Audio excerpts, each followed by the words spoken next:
নমস্কাৰ বন্ধু বান্ধৱীসকল, মই পৱন আৰু আমাৰ পাৱাৰ হিষ্ট্ৰী ইউটিউব চেনেলত তোমালোকক সকলোকে আন্তৰিক স্বাগতম জনাইছোঁ। বন্ধুসকল, আজি মই এইটো ভিডিঅ'ত আলোচনা কৰোঁ অসমৰ বিভিন্ন ধৰণৰ সাধাৰণ জ্ঞানৰ প্ৰশ্ন উত্তৰ। আহক আজি ভিডিঅ'টো আৰম্ভ কৰোঁ।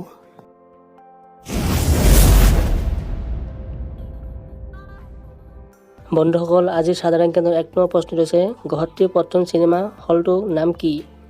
ইয়াৰ উত্তৰ হৈছে কেলভিন। 2 নম্বৰ প্ৰশ্নটো হৈছে প্ৰাপ্তবয়স্কৰ বাবে অসমীয়া প্ৰথম হলখনৰ নাম কি?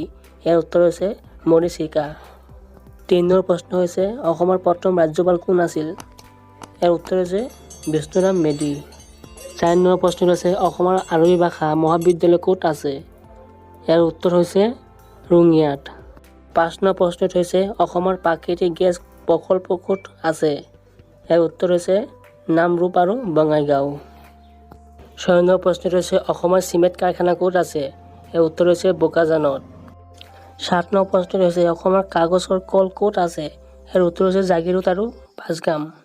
8 নম্বৰ প্ৰশ্নটো হৈছে অসমৰ ৰাসায়নিক সাৰ কাৰখানা ক'ত আছে? ইয়াৰ উত্তৰ হৈছে নামৰূপত। 9 নম্বৰ প্ৰশ্ন হৈছে অসমৰ মানসিক ৰোগৰ চিকিৎসা ক'ত আছে? ইয়াৰ উত্তৰ হৈছে তেজপুৰ। বন্ধুসকল, সাধাৰণ জ্ঞানৰ শেষৰ 10 নম্বৰ প্ৰশ্নটো হৈছে অসমৰ ফৰেষ্ট বিদ্যালয় ক'ত আছে? ইয়াৰ উত্তৰ হৈছে গুৱাহাটীৰ জালুকবাৰী।